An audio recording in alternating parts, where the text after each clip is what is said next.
Hello, Internet. This is Derek Olson with the Dirty Sprocket. Welcome to the Sprocket Docket for Thursday, October 9th. This is our inaugural episode of this with our podcast. We're trying something a little bit different here using the YouTube Hangouts. So we'll see how this goes. We'll have everybody introduce themselves real quick. Like I said, my name is Derek Olson. I'm probably you'd call the founder of Dirty Sprocket, or been doing this now for about 8 years, which is kind of crazy, but we've recently relaunched within the last few months, and we're trying a whole bunch of new stuff, and it's pretty great. I'm a digital artist, web designer, I do videography, things like that, and then in my spare time I make movies and such, and all sorts of little projects through Dirty Sprocket. So we'll just have everybody that's in the chat right now go ahead and introduce themselves. All right, my name is Nathan Schreier. I'm a college student at the University of Minnesota over in Minneapolis, and I'm studying environmental engineering. I don't know, I play a lot of video games. I'm trying to play League of Legends semi-competitively, hanging out with my friends. Good time with that. I'm probably planning on starting a D&D podcast in the future here on the Dirty Sprocket website with some of our members. We're going to be playing online with a website called Roll20.net, and I like to write blog posts for the website, just whatever stuff catches my interest. Cool. I guess I'll go since Robert's being all shy right now. Oh. I'm Jake Kiley. I am the CEO of Dirty Sprocket, and it was really my idea. No, just kidding. It's Derek's baby. No, Jake Kiley. I do video production for a living. My job, I got to do a little bit of traveling and stuff, so I'm kind of excited that we're using Google Hangouts so we can kind of all talk remotely whenever we need to, and looking to do some more projects with Dirty Sprocket as it goes on in the future. My name is Robert. I don't have any clever titles. I'm a welder by trade, but I am a movie enthusiast, music enthusiast, and I do a little thespian stuff on the side. So these guys are nice enough to let me hang out with them. So that's who I is. All right.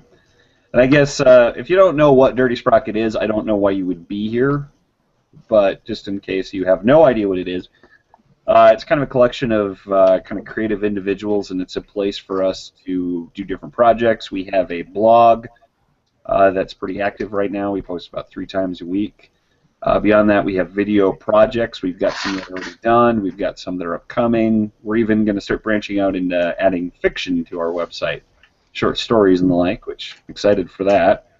We're just waiting for the first couple of stories to roll in, and then we'll get them live. So the Sprocket Docket, this is actually Robert's name, came up with the name, so good job, Robert. Thank you very much. Yay.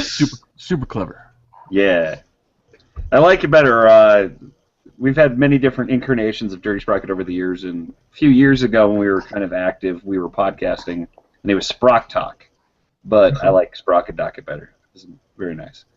But what this podcast is we kind of talk about things going on with Dirty Sprocket itself, talk about projects that are coming up, what we're up to, and then kind of talking about recent news, kind of entertainment, pop culture kind of stuff. So we'll go ahead and start with talking about what we got coming up with Dirty Sprocket. Like I said, blog's going great. If you haven't had a chance to, please go check it out. We've got a lot of different writers, a lot of different topics. Been pretty good so far. I'm excited to keep reading what everybody has to say. Then we're going to go ahead and, like I said, we're adding some short stories to the site. A lot of people are interested. I know, Robert, you were talking about writing some for that. So, yes. So we got that coming up, hopefully sooner rather than later. We shot, well, I guess Jake and I did, a couple months ago, we shot a little short horror movie, be about 10 minutes or so. And I'm beginning editing that, so we should actually have that online hopefully here in the next few weeks. That'll be done, so kind of keep an eye out for that. several other Dirty Sprocket people were involved in that. Allie, one of our writers on the blog, she was in it, and Debbie Rankin, who's about to start writing for the blog, too. So they were in it, and a bunch of help behind-the-scenes people we had helping. It was a great time. I think that could be a fun little horror movie. Jake shot it, and I directed it, so... The dream team. Yeah. Yep. I gotta do sound. Yeah. The minion behind the scenes. Yes. Yep. I think Derek let me fetch his coffee and stuff once or twice. Hey, that's a really important job, Robert. You know, Yeah, nothing to be ashamed of there. Fetch him a donut. You know, not everybody can be the tip of the spear. You know what I'm saying? You know, we need to get to the point where I can have interns for Dirty Sprocket. Why don't we have that?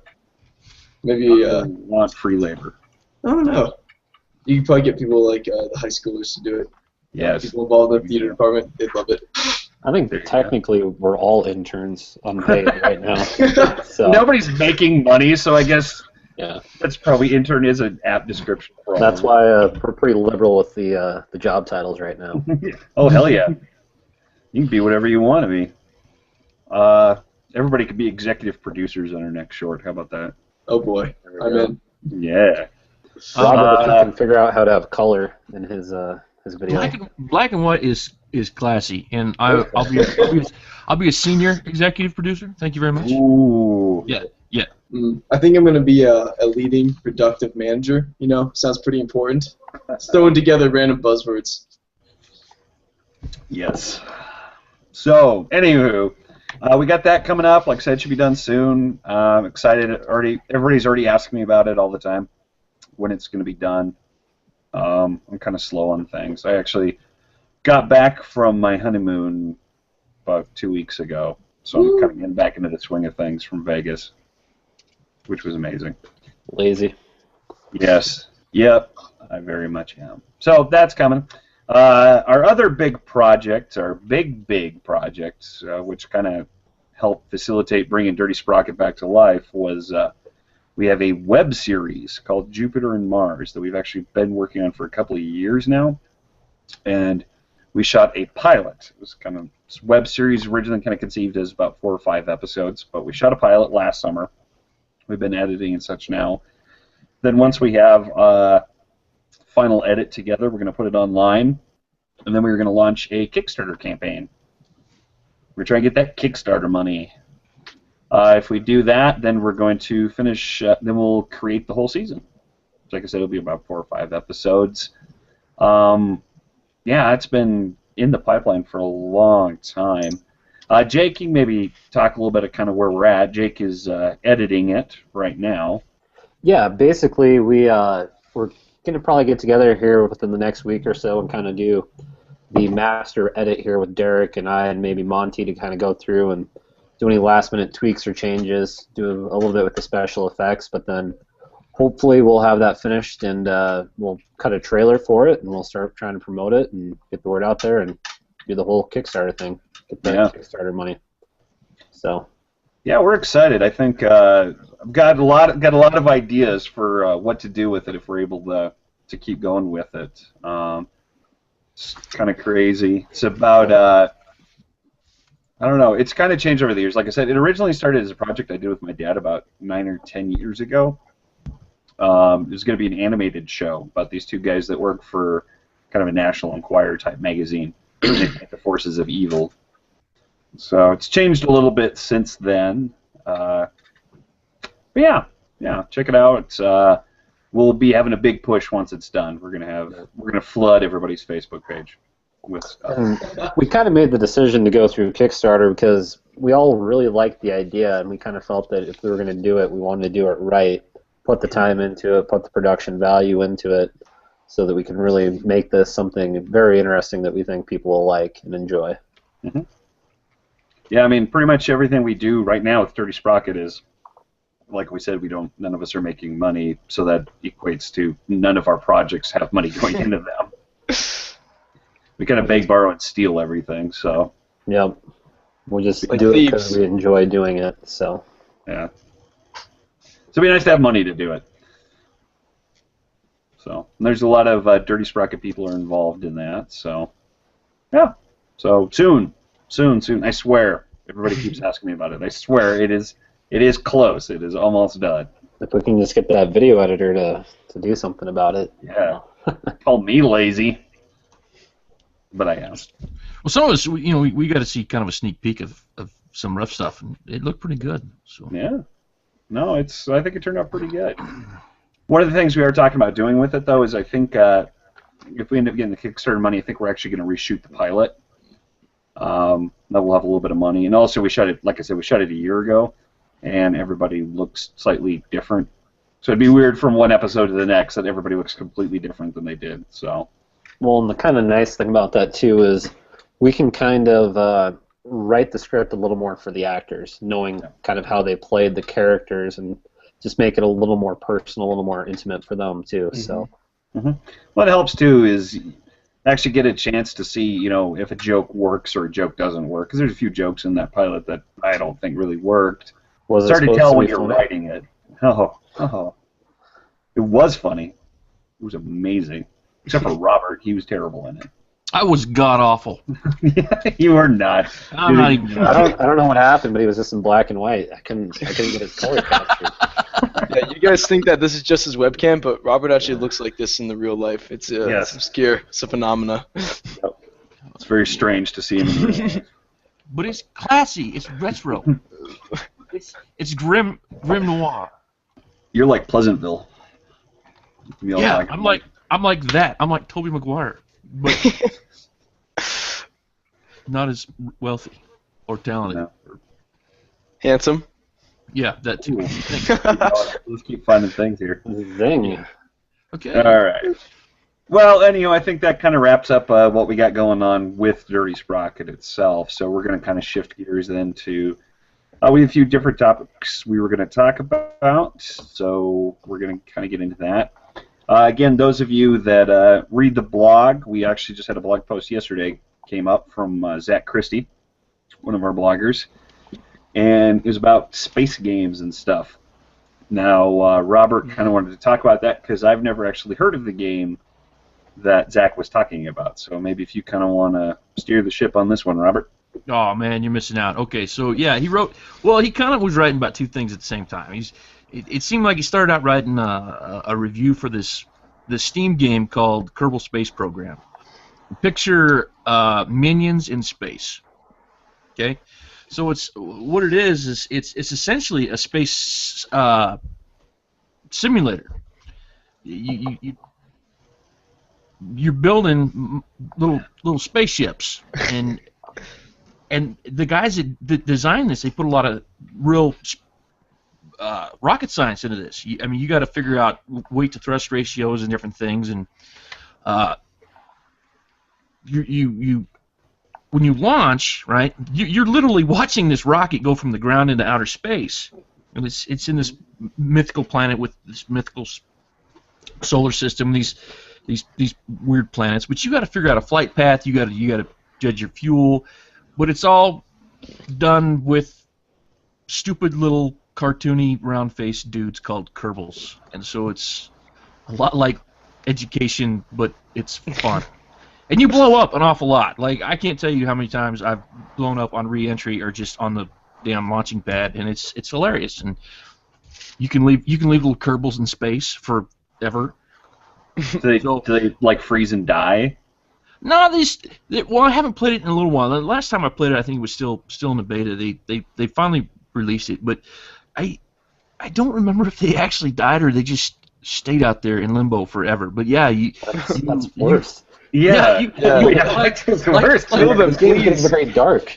Like you build your little rocket that's enough to get you in actual orbit, in geosynchronous orbit, but then you run out of gas, so you can't get them back down to the planet. They're just there forever, unless you're kind of like the dog Russia launched into space the first time. Yeah, exactly. So you know that there's players of this game out there somewhere that's got like 300 Kerbals just freaking floating in space. That's what I would do. I would relocate my entire population into orbit. Screw living on the planet anymore.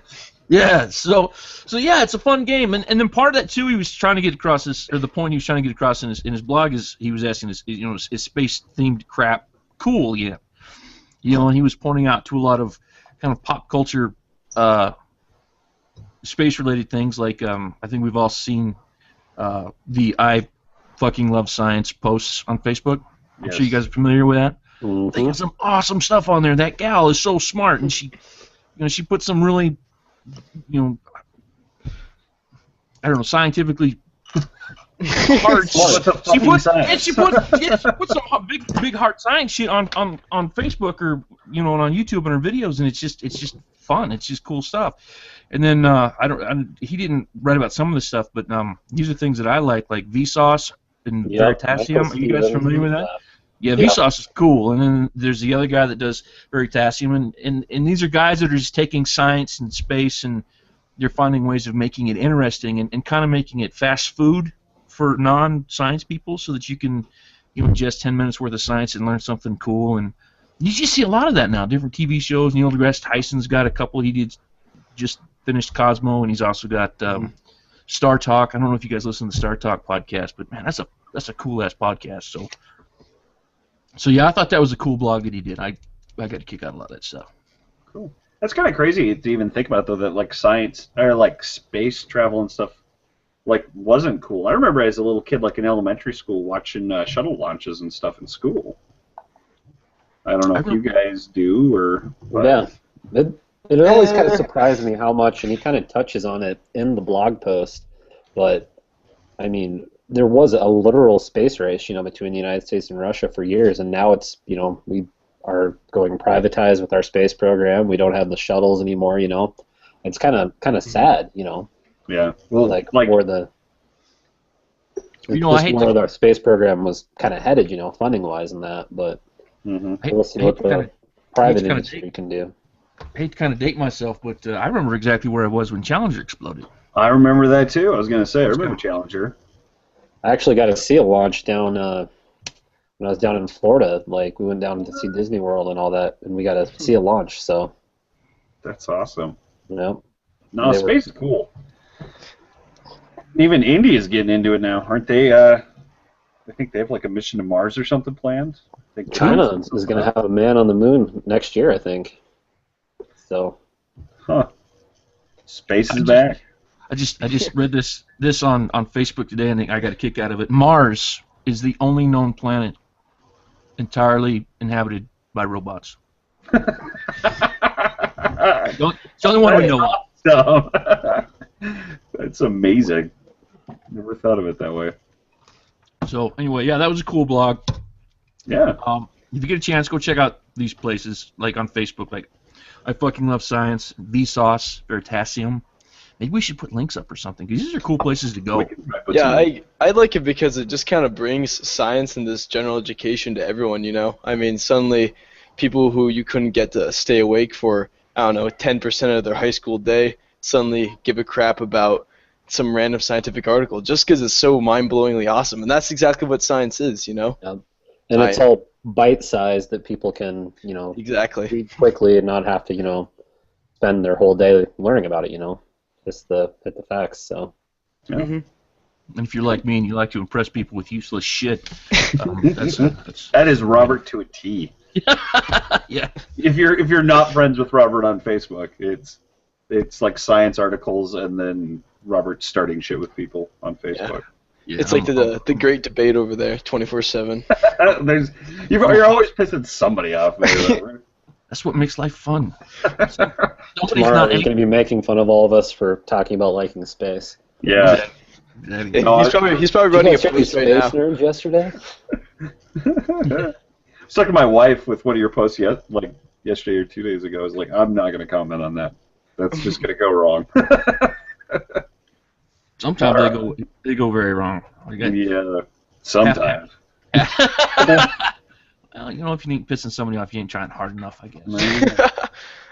Alrighty, well, I think we'll kind of move on to our next topic. And the next topic, we're actually going to talk about Nathan's blog post that he did, kind of talking about esports. Now, I think there's a good percentage of people on Dirty Sprocket, at least writers and such, who are video game nerds. I've written a post kind of about gaming, and Zach has too, and Nathan had yours. But you were kind of talking about more than just from casual, but you were kind of talking about the professional side of things, which are kind of blowing up. So I don't know if you kind of want to Yeah. talk about that for a little bit, Nathan. Yeah, it's actually really fascinating. I'm really excited to see it happening, like right in front of me, because like I started playing League of Legends. That's the main game that I discussed was actually League of Legends because that's the game that I'm mostly involved in. But they have tons and tons of games that are super competitive. They have massive prize pools, international tournaments, all kinds of coverage. But League of Legends is suddenly blowing up. It's only in its 4th season right now, and already I don't have the exact numbers, but I think this last weekend when I was up at like 3 a.m. watching the World Championships games going on in Korea right now, and they're about to restart tomorrow night actually at 3 a.m. So I'm excited for that, entering the semifinals.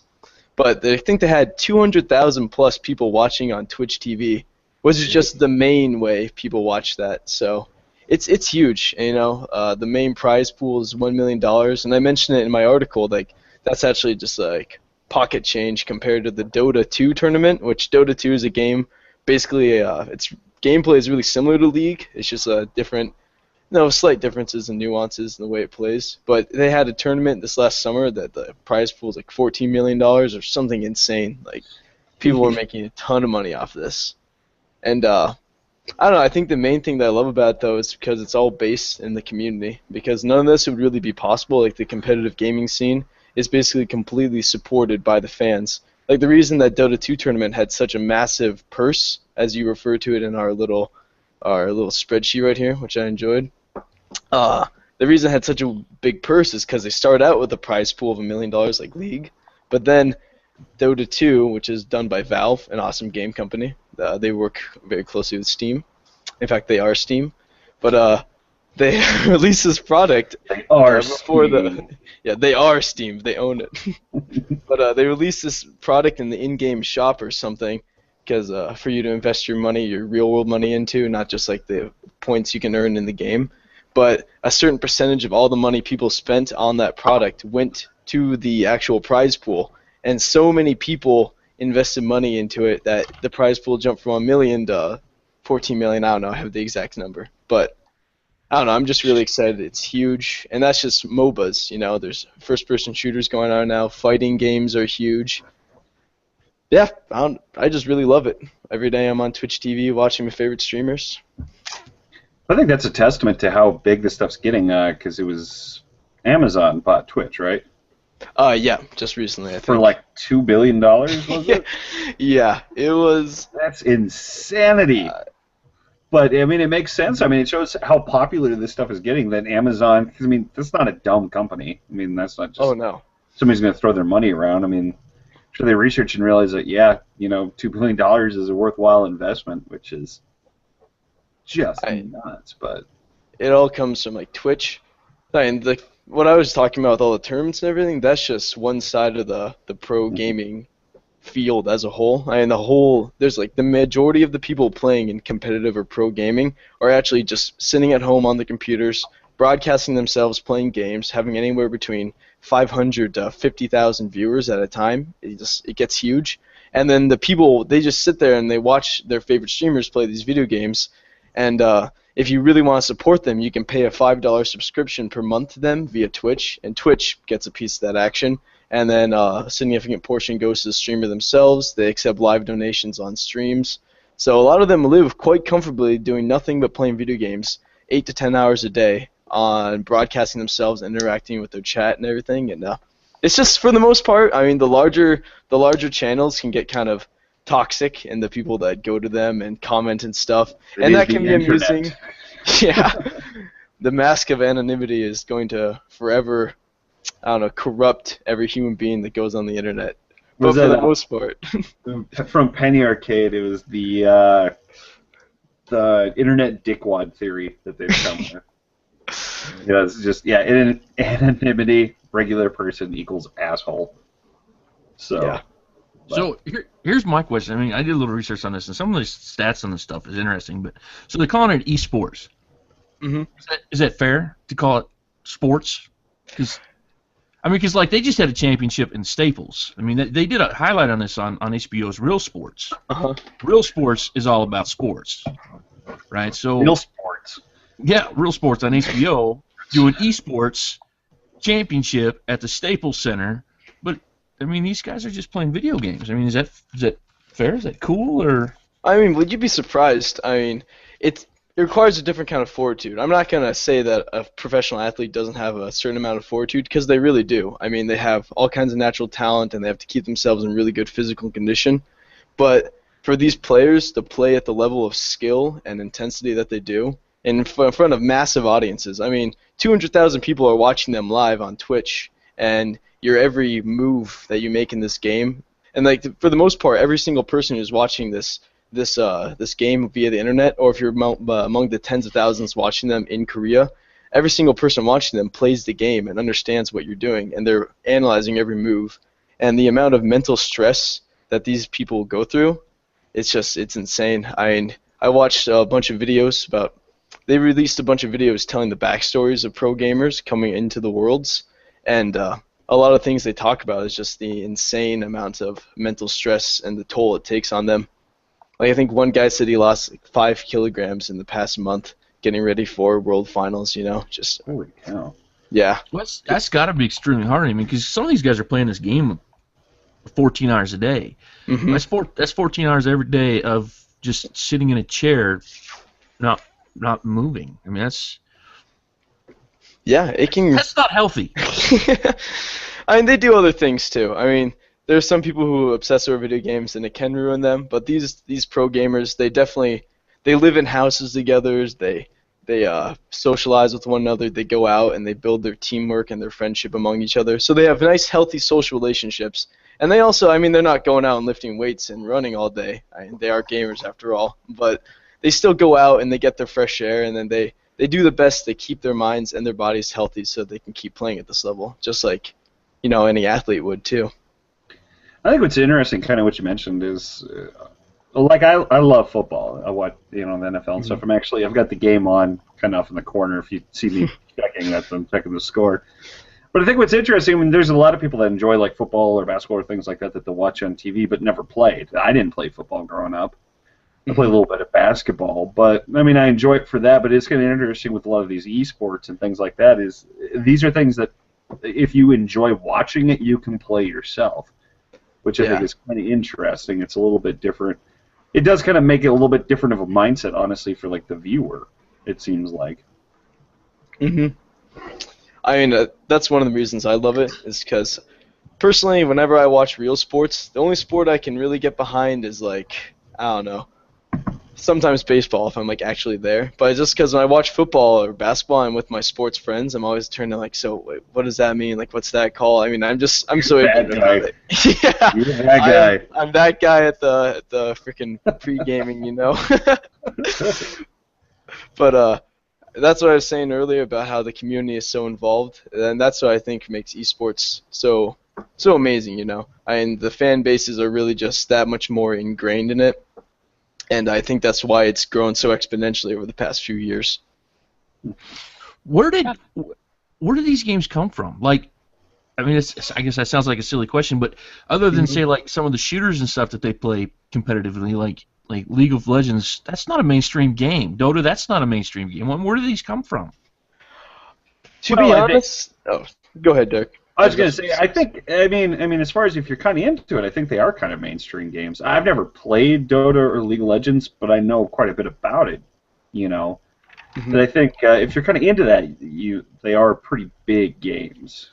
Like, yeah, I mean, if you were Joe Blow in the street and all you ever did was play the new Call of Duty every year, you probably wouldn't, but...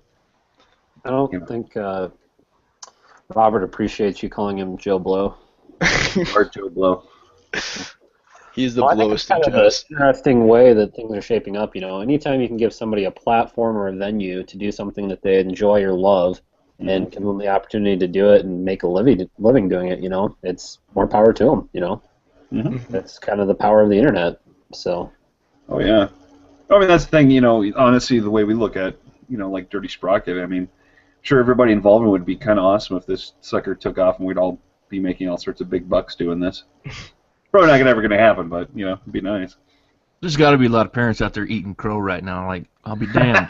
Yeah, really. Go outside and play. You'll never amount to anything. You'll earn $14 million playing League or Dota. Yeah, suck it, Mom. Yeah. Do you get a, like accept a trophy or something? Can you say that? Do you get have like a little acceptance speech?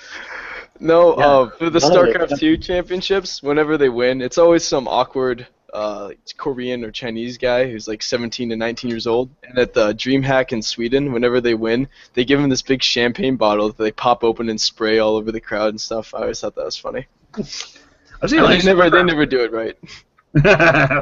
I've seen StarCraft 2 players, like we're talking about, kind of what the skills are necessary for that. I've seen things, like, clicking your mouse, and that's about as fast as I can go. But I've seen, like these professional players. I mean, it's insane how fast they can like click their mouse to do stuff. I think back to Robert's question about if this is a sport or not. I mean, as soon as we start seeing sponsorships, this player's the Gatorade so-and-so team, Well, there are sponsors. Are there really? Yeah, Alienware, tons of Alienware is just the big one that comes up in front of my mind. I think that's it. That means it's legit. So. Yeah, it's like NASCAR. Yeah, some of the teams have really nice looking jerseys that just have their symbol, but then some of them have these jackets with all kinds of logos splayed across them, so they look exactly like a NASCAR driver. Well, that's like I've seen in things from like Korea and stuff. They have like the really really big like StarCraft 2 players or things like that. Like they're on like Wheaties boxes, like Doritos bags and stuff. Yeah. Like we have Michael Jordan on that, I think once you get to that point where you can be on. It can be on a Wheaties box, then that means I think your sport has arrived. Yeah, well, so when's that going to go mainstream? I mean, when am I going to come home, watch the X Games, and then immediately watch the Nerd Games right after? I mean, when is it?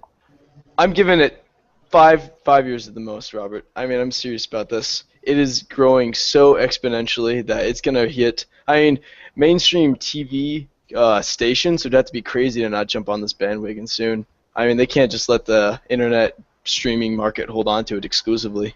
Yeah, well, I mean that's gonna be things when you start seeing like ESPN striking a deal or something with some of these things, which I think is probably not that far off. And again, Amazon, if they're gonna buy Twitch for $2 billion, I mean, there's something there. Plan to get their money back. Yeah, there's something. Their plan is to take it, take the streams to television, which I mean, it doesn't have to be on television to be mainstream, I mean, if the History Channel can broadcast Ancient Aliens, then ESPN can broadcast League of Legends. That's all I'm saying. God, that show sucks. That dude with the stupid hair, he's got to go away. So, all right, cool. Well, I think it's probably, unless anybody else has any thoughts as far as that goes, we'll maybe move on to our next topic. No. All right, we'll probably go ahead. That was emphatic. All right, we're probably going to go on. We've been going for a little over half an hour. We're probably going to go for a little under half an hour left. So next thing we're going to talk about is kind of the recent just explosion on TV of superhero shows. Because Flash premiered this week on CW. Gotham's been on for a few weeks now, and the Arrow's in its third season, and then you get the Netflix deal with all the Marvel TV shows coming up. So, I mean, it's kind of just like movies, we're kind of in that golden age of comic book movies, and it looks like TV's kind of catching on. You guys watch any of these? Are any of them any good? I admittedly have not watched any of them. I've been meaning to watch Gotham. I haven't yet. It's on my list. I just finished up a couple other shows the other day. I was trying to get through, and now I want to start watching Gotham. So, but Nathan, you said you'd watched Gotham, at least the pilot. Yeah, when I got this itinerary right here of the stuff we were talking about, I was like, oh, new superhero shows. I mean, I'd seen some stuff about Flash, and I saw Gotham, and I quick did a Google search and ended up watching the pilot for free on Fox's website, just right there, no ads or anything, and it's really gripping. I mean, I think I watched about a third of the first episode, and it really just kind of grabs you by the reins. So I think it's a pretty good show. It more focuses on Gordon, not on the superheroes, as far as I can tell. Yeah, because it's like, I mean, he's never going to be Batman because it's little kid Bruce Wayne, so he's not going to be Batman in the show, but. Because like the villains are in there, like the Penguin is in there, and the Riddler. They're not necessarily the villains, and they don't have those names yet, but they're all kind of there. Yeah, actually, right where I got cut off before this podcast began, I just saw the man who's going to become the Riddler. So, I mean, Yeah. they're going to give the backstories of everyone, apparently. Yeah, I think that's kind of cool if done right. I mean, it could easily be terrible, but it sounds like they're doing a good job of it. So, which is pretty awesome. And I really like, and the cast is good. I really love Donald Logue, who's playing Bullock, Gordon's partner. He is awesome in everything. He was on, I don't know if any of you guys watched, you ever watch Terriers? It only lasted for like a season on FX a couple of years ago. Never seen that one. No, super, really, really great Donald Logue. He's always awesome in whatever he does. He's always kind of the supporting guy, usually in the background, but he always knocks it out of the park. So, honestly, he was one of the reasons why I was excited to watch the show. Wasn't he the guy that played the stupid vampire in the first Blade movie? Yes. Wasn't that him? Yep. He was also Nicolas Cage's friend in Ghost Rider in the first one that gets killed, kind of unceremoniously. That movie's terrible. But so yeah, no, Gotham looks like a lot of fun. I've heard pretty good things, and sounds like it's doing good viewership. So it's probably at least coming back for another year. What about the Flash? You guys, you haven't seen any of that? I haven't watched that one yet. That's another one I've been meaning to. I really like the look that they're going for. I like that it's colorful. I mean, it looks like the Flash. It looks like a little bit lighter tone than the other show, Arrow. I mean, it looks like the Flash. Yeah, I mean, he's not a really dark and gritty character, and it looks like that's not really the direction they're going with the show, which I think is smart. Because I think they very easily could have gone. I mean, they could have gone like Gotham. You know, I mean, Gotham makes sense at least why it's kind of dark and gritty, you know, being Batman's world, but I'm glad they didn't go that direction with the Flash. The guy wears, you know, bright red and yellow. I mean, you can't be very dark and gritty at that point. But I've heard good things about it, though. I've a couple of people I've talked to that actually watched it, so it was really good. So it's on my list at least. Yeah, I've been meaning to watch Arrow. It's on my Netflix list too. I started watching Arrow, and I don't know. I just really haven't got into Arrow that much. No, wasn't Arrow a product of Smallville though? No. Aren't those two connected? I thought those were connected. Nope. Smallville, when it was on, had Green Arrow on the show, and it's completely different than Arrow. Yeah. So, but I mean, definitely. I mean, they owe their, you know. Arrow got created because Smallville was such a hit. I did watch Smallville when it was on. I didn't see like the last 2 seasons, but watched all the rest of them. So is Arrow done? Is it already aired, or? Yeah, it's in its 3rd season. Oh, okay. Pretty popular too. Like it does good numbers for CW, so I don't think it's going away anytime soon. I've heard that it's gotten more fun. Like I think I'm not that into dark and gritty. Honestly, with a lot of kind of my superhero stuff. So I kind of got that vibe, at least from what little I did watch of Arrow, that it was trying very, very hard to kind of be Batman-like. And it was like, I don't know. I mean, it wasn't bad, but it wasn't quite my cup of tea. But that's where I'm excited, though. It's the same creators doing The Flash, but it looks like they're at least not trying to take that tone across to everything and give other stuff a shot. So I hear there's going to be Supergirl. Yeah, that's ABC, I think, even. NBC, ABC. One of the major networks is what that one's on. Are they going to tweak the backstory somewhat, too? Oh, I'm sure. Because I'm sure they're trying probably to not get around the whole Superman connection somehow. Yeah, I mean, they kind of... I'm sure they don't have the rights to put Superman on there, so they got to kind of tweak things around. Supergirl was on Smallville.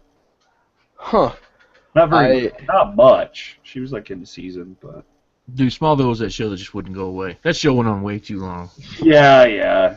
Oh, absolutely. My problem with Smallville was, I remember one of its seasons they were doing Doomsday. And if you read the comics, Doomsday was the thing that killed Superman. I remember when they did that, and I was like, nope, I'm not watching. That's going to suck. Well, it started out really good, and it was doing a good job with Doomsday, and it kind of showed, and it was a season. I mean, they really tweaked around kind of what Doomsday was. But leading up the entire season to the big showdown finally between, you know, Clark Kent and Doomsday. And they're like, it's pretty good. And then the fight took 5 minutes, and then it was done. Oh wow, It was anticlimactic. it was about the biggest letdown. Like, Yeah. They did the same thing with Darkseid, because Darkseid was a villain, I guess, in the last season.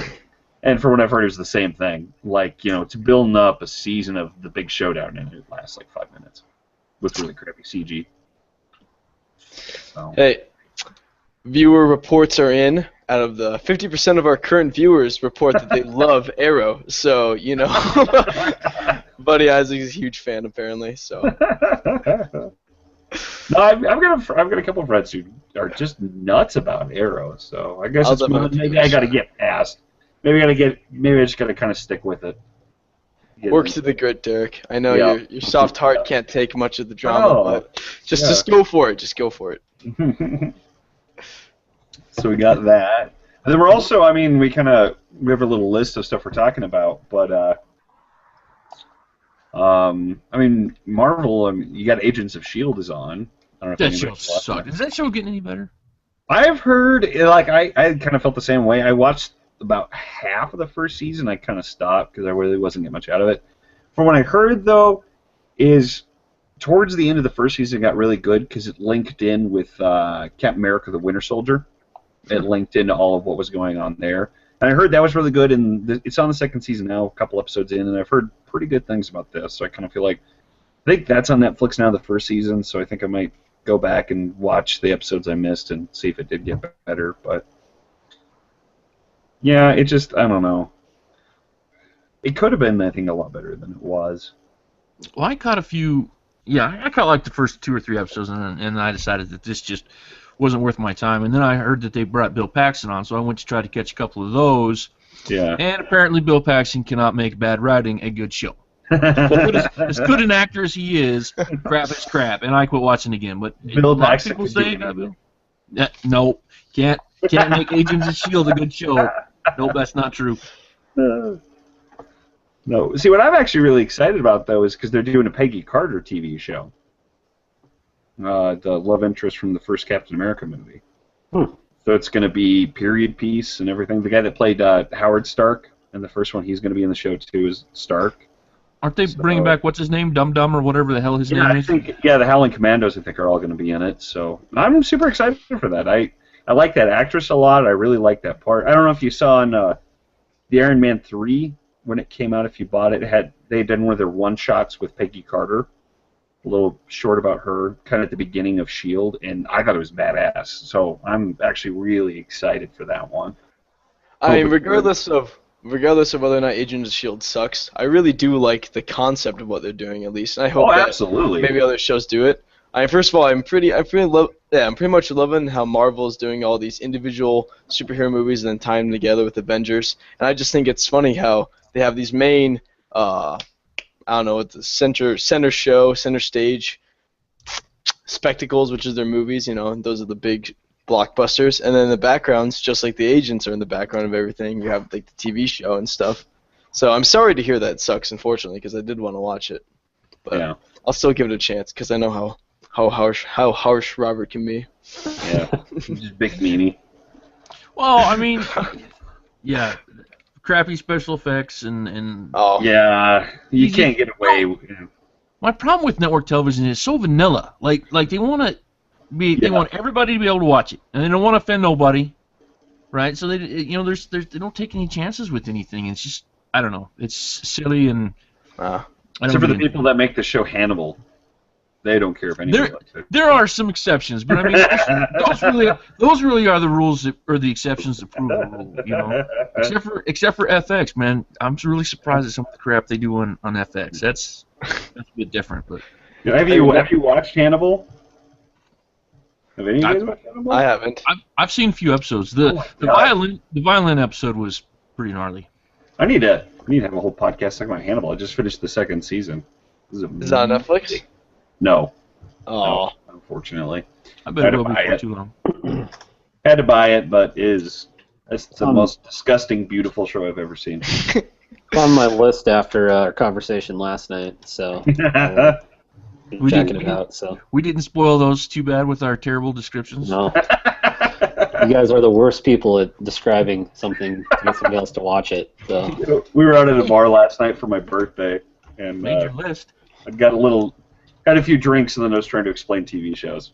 I tried to explain The Leftovers, and that didn't go very well. Matt was getting pretty upset, actually. Yeah, He was saying he wasn't going to watch anything based off your guys' descriptions. Okay.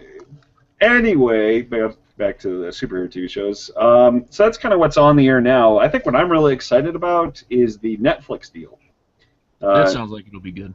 Yeah, I'm super excited for that. If you don't know what basically is, Netflix has reached a deal with Marvel where they're going to have 4 shows, I guess not TV shows, but 4 shows on Netflix. They're each going to be about 13 episodes. The first one coming out is Daredevil. They're already shooting that right now. There's going to be Luke Cage, Iron Fist, and Jessica Jones. And then once the 4 series are done, they're going to do a movie where all 4 of them are in it together. So, forgive my comic book ignorance, but this is the Daredevil, like the blind guy, right? He uses hyper senses. So they're making a Netflix series about him then, huh? Yes. Yep. Wow, I did not know that. I'm excited. Yeah, don't judge Daredevil by that horrible, shitty movie. Daredevil is actually a really awesome character. So I'm really excited that I think, from what it sounds like, that it sounds good. I mean, it sounds like they're really going to do a good job with it. Vincent D'Onofrio is going to be Kingpin, which I think is kind of cool. It's a Netflix original then? Yes. Netflix does phenomenal jobs with their shows. Like, I've been impressed by all of them. Mm-hmm. Yep, it's a Netflix original, and there is even some talk, too, that, I mean, if they go well, that they might even cross over into the movie universe. Wow. Cool. The characters. So, but I'm excited, though, because I really like Daredevil. Iron Fist, I think, is super cool. I really love Luke Cage. I think he's a great character. Jessica Jones is a lot of fun, too. So I'm really, all the 4 characters, I mean, they're not as... People really don't know those characters as much, but they're all really awesome. I'm excited that that's the ones they chose to kind of showcase. That's kind of the beauty of Netflix is you can bring back these little niche things that there is an audience for, but there's not a mainstream audience for necessarily. Mm-hmm. And then hopefully, let them branch out. Like I haven't heard of like half those people other than Daredevil. Mm-hmm.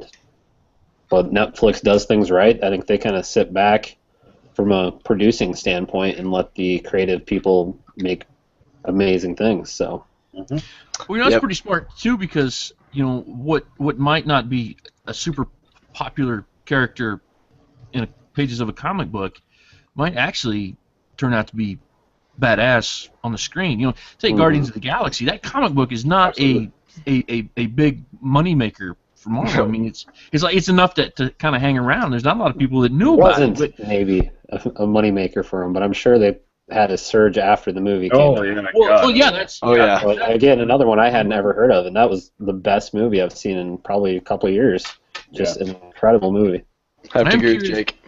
I'm kind of curious how they're going to do a TV show about a woman with powers that doesn't want to use her powers.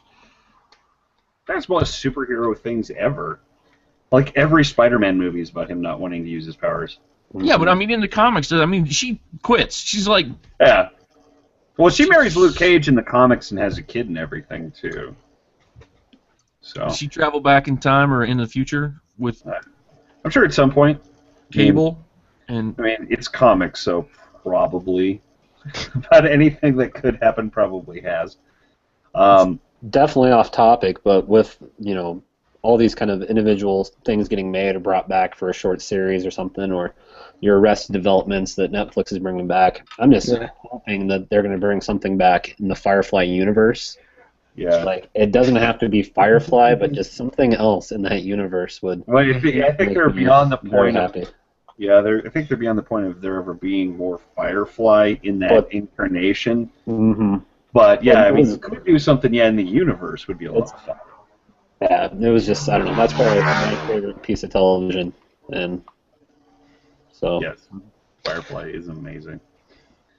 No, but yeah, talking about the Netflix shows, what I would really, really want to happen, it's totally not going to happen, but a lot of these characters were kind of made, like Iron Fist is like a white kung fu guy. It was made created in the 70s to kind of piggyback on the kung fu craze, right?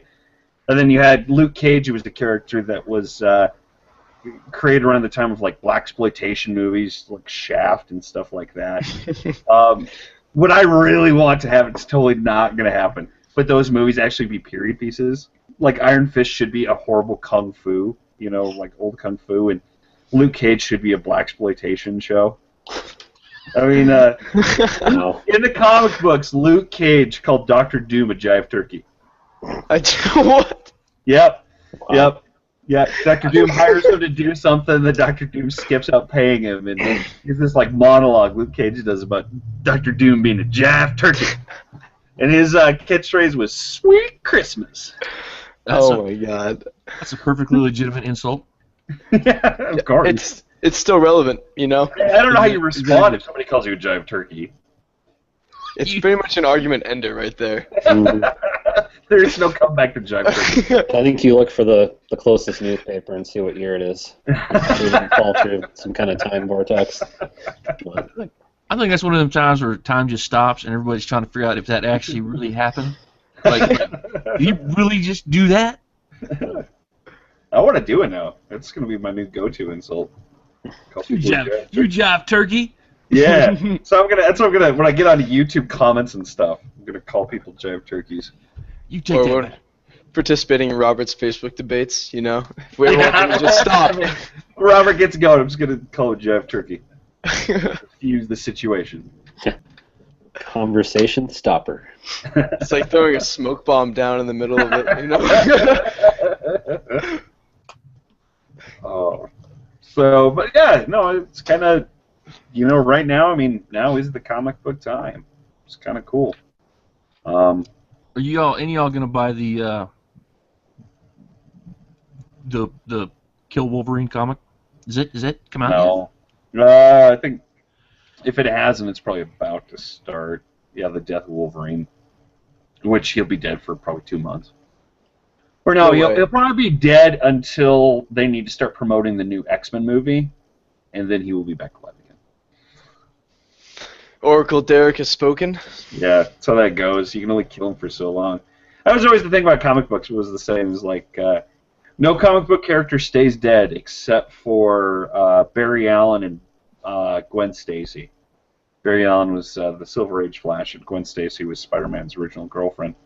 But that was always saying, you know, they're the only two that doesn't come back, and both of them have come back. Even they didn't stay dead. Barry's the Flash again. He's the main character in the Flash comics, and Gwen's been back a few times. So, yeah. I never even heard about them killing off Wolverine, you know? Yeah, it's kind of their new big stunt is they're going to kill Wolverine. That should be a blog post you should do. Like, compare killing a character to how it sells, you know what I mean? Like, yeah. Well, you could go back to, is it financially okay to kill characters? You know? I think it is. It's the thing is it becomes the event. You got to sell it as an event, though. I mean, you kind of started that with not that they were the first ones to do it, but like the death and return of Superman when that happened in comics. I mean, that was a big deal when that happened. That broke all sorts of. I think too that the death of Superman comic still holds the record for the most purchases. Wow. Of an individual comic. Now, what year was that? That was 90s, Mid 90s. 94, 95, I think. Yeah, something like that. You all see the documentary on that where apparently that storyline, they had a better idea, and somebody said, nah, we're not going to do that. And so they're like, well, what are we going to do now? And somebody's just like, let's just kill him. Yep. So they're like, all right. No, what's pretty cool about that is, what led to that was apparently, because, I mean, there's a bunch of Superman titles. You know, there's... Oh, they were going to marry Lois and Clark. Yeah, they were going to... Lois and Clark, the television series, were going to get married. And they said, no, we can't compete with that. So we got to come up with something else. And they're like, well, how about y'all just kiss our ass and we'll kill it? Yep. And they're like, all right. Yeah, because apparently all the writers would get together from like the 4 different Superman books, and they basically sit down over a weekend and hash out a year-long storyline to run between 4 different comics. I mean, a lot of work. And then, once they had everything figured out for the marriage, and then they were told to scrap it. So then they were just like, all right, we're going to kill him. But they actually, I mean, I think the interesting thing was, I mean, there was a lot of people that were convinced it was a stunt when it happened. And, you know, to be fair, it was a stunt. But the month after the death of Superman, they did not run a Superman comic. Like, that was kind of the moment where people were like, oh, wait a minute. Like, holy crap, maybe they actually did that. And then they had the return where they had 4 different characters in each of the 4 Superman books. that said they were Superman. And then all But, like- culminated in Superman coming back. I'd like to point out that the JLA really let the team down that day. It's like that's always the problem you have when you have the Justice League and individual superheroes. Like Superman's being beaten to death by Doomsday. Where's Aquaman or Green Lantern or Batman's in a Somebody- cave somewhere trying to figure out Doom's. right? His main. It's like, thanks, assholes. Everybody I watches think it happen. Nobody goes and helps Superman. Think of it from their perspective. I mean, Superman's like the god amongst their midst. Yeah. If they see Nobody Superman wanted- getting his ass kicked, they're not going anywhere Yeah. near that guy. Yeah, I guess what's Green Arrow gonna do? Shoot a boxing glove arrow at him? Shows And rippling Doomsday. abs to him. Aquaman just hopes it's close to a body of water. Yeah. Hey, I don't want to hear any flack about Aquaman, alright? You read Crack's articles about Aquaman. I mean, I've learned some pretty cool facts about him and his all-powerful staff of Atlantis and his super strength. Yeah, Did that's been the big push the last couple of years in the comics is making Aquaman a badass, strength and Did you read invincibility that he is. Did you read that one article that explained how he was a punk? No.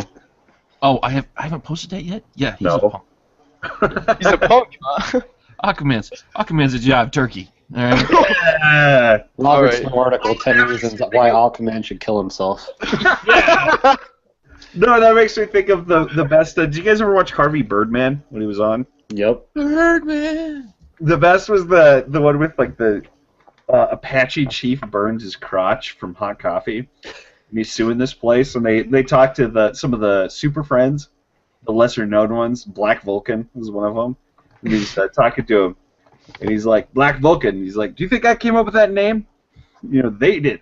He's like, Aquaman did. And I said, how about we call you White Fish? Wow. So that's what I always think of now, though, forever, since that is when I see Aquaman in anything. It's like, it's White Fish. Whitefish. It's White Fish. So that's actually the next DC animated movie is going to be Aquaman, Oh, really? the main character. It's a Justice League one, but it's kind of all about Aquaman. So, but he has the greatest sound effect ever in all of cartoons. Is the whoop, whoop, whoop, whoop, whoop, whoop, whoop, the thing when he talks to the fishes and stuff. As he calls his tuna friends to his side. Yes. Yep. Oh, Aquaman. They should do a post-apocalyptic Aquaman movie where we've overfished the oceans. Depressed and lonely. We melted the polar ice caps and we fished. We got rid of all the fishes. He's just hanging out in It Atlantis. goes from Atlantis to Atlanta because it's underwater. You know, instead of the How Did This Get Made podcast, we should make the Why Aren't They Making This podcast? Yeah. This is brilliant. Robert, I hope you're taking notes here. Yeah, I am. Well, yeah. Aquaman, a punk, Jake rambled. Well, anywho, I think we've been going for about an hour now. I think we'll kind of start wrapping up here. If you guys have any last things you want to talk about real quick before we're done. Yeah, go to the page, read the posts. There Watch you go. Yep. Also, make sure on our site we have a lot of our older videos that we made a few years ago. Kind of the last incarnation of Dirty Sprocket. They're pretty funny. They're on there. Go watch them, please. They help. They help our traffic. And if you guys are too busy to like our page, go like I Fucking Love Science because those guys are pretty cool. Yeah, that's Yeah. true. Yeah, like our I mean- page and that. You can do both. If you only got Yeah, time for one. If you're too busy to do a left click. Thank you, Jake. On our own podcast, you said if you could only website, don't like ours, like somebody else's. Well, you know, on Pay the it first one, there's forward. bound to be some mistakes. Well, cool. Well, I mean, everybody kind of keep an eye out. Like I said, we got some new stuff coming through Dirty Sprocket. I'm kind of hoping this was a lot of fun. I hope you guys had fun too. We're talking more podcasts, more of the Sprocket Docket. And we have, like Nathan said, he's kind of planning a D&D podcast, and I have another podcast kind of about bad movies.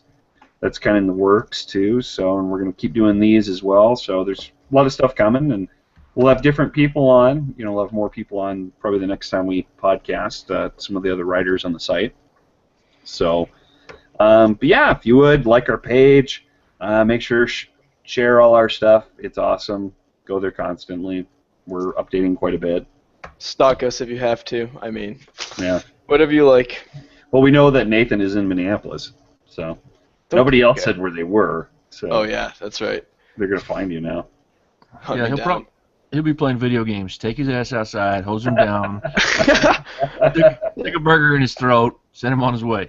There I you mean, they go. probably get Actually, shot in if the they Dirty tried to come Sprocket to where I mansion. live. It's at different ends of it, so. Alrighty, I think with that, talking about kidnapping Nathan, probably a good place to stop. That's so a good note. It'll make me feel loved and wanted. there you go. Unlike Aquaman. Yeah. Oh, unlike Whitefish. And with that, we're gonna say goodbye and just keep an eye out for the next time we do it. So thank you, everybody. Toodles.